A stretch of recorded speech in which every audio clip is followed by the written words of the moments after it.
the founder's job is what we should be doing in our business. And that is stop being the system and changing our role. Our job is no longer doing, chasing, or remembering stuff, right? Our job becomes designing, observing, and improving, moving from an operator to an architect. So instead of asking, what do I need to do today? We ask, what keeps breaking and why, and how can I fix that? So that every recurring problem is just a system waiting to be built. Every repeated question is a process begging to exist. And the irony of this is that the better our systems get, the less effort that we need to create momentum in a business.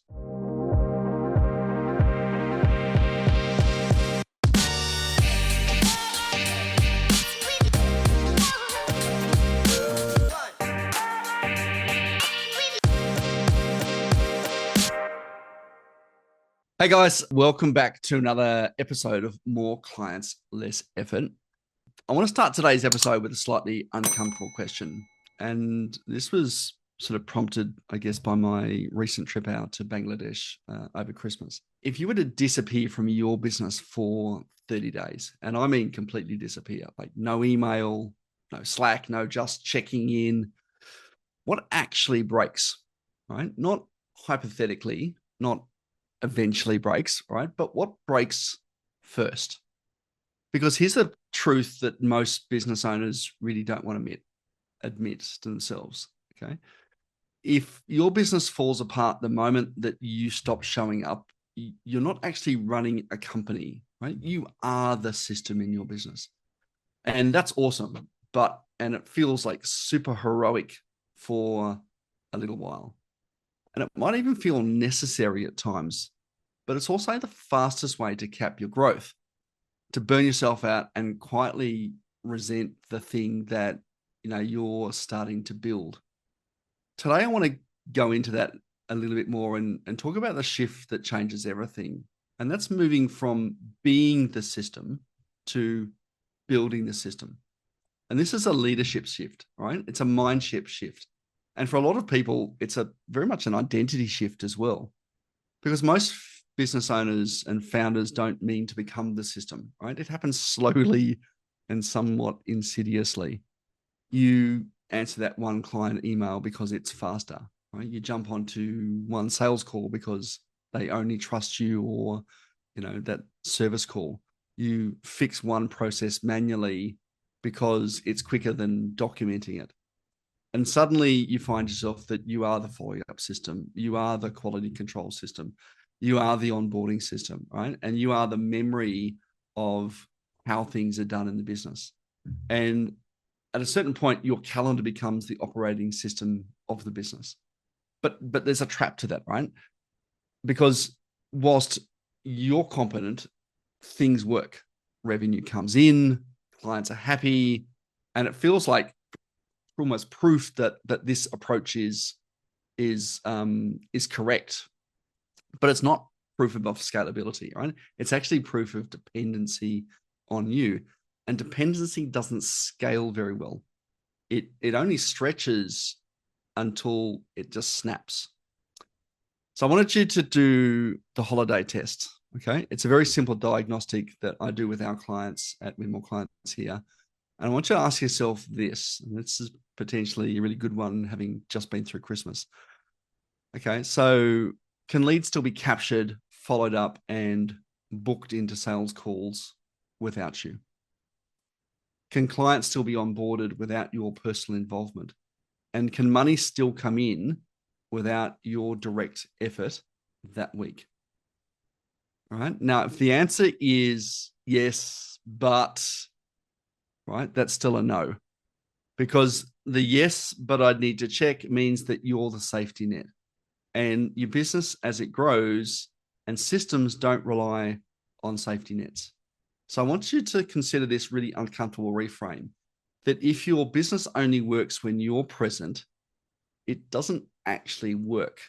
It performs, and ultimately performers burn out. Now, let's address the real reason for a moment that people avoid building systems, okay? Because it's not laziness and it's not lack of intelligence. Generally speaking, it's control. When you're the system, you know something's happening. You can intervene instantly. You feel indispensable. And being indispensable actually feels really good. Let's not pretend that it doesn't. But it does so until it starts to feel heavy, because the same thing that makes you valuable today makes you fragile tomorrow. If the business can't function without you, it can't grow beyond you. And growth isn't just revenue. Growth is freedom, it's clarity, it's the ability to think instead of react. Systems aren't about removing you. They're about elevating you into things that you should be doing in your business instead. So let's simplify this, right? A system is not a software, although very helpful.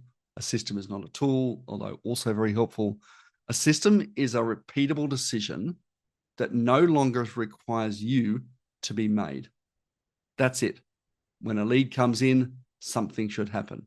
Not someone scrambling, something predictable each and every single time. When a client says yes, something should trigger. Not a memory test, right?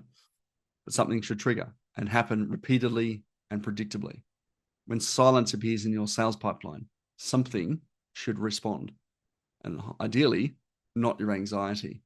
If you find yourself thinking, I'll just remember to do that, congratulations, right? You've just identified your next system that you need to think about building in your business. Now, I think the founder's job is what we should be doing in our business. And that is stop being the system and changing our role. Our job is no longer doing, chasing, or remembering stuff, right? Our job becomes designing, observing, and improving, moving from an operator to an architect. So instead of asking, what do I need to do today? We ask, what keeps breaking and why, and how can I fix that? So that every recurring problem is just a system waiting to be built. Every repeated question is a process begging to exist. And the irony of this is that the better our systems get, the less effort that we need to create momentum in a business. Now, if this feels overwhelming, here's where to start, right? For the next week, don't build anything. Just observe, just notice. Notice where you're the bottleneck in your business, where things rely on your memory, where nothing happens unless you intervene, right? Start writing those things down. Get a bit of paper, stick it on your desk, scribble away with those things, and start to sort of just circle the stuff that keeps coming up for you.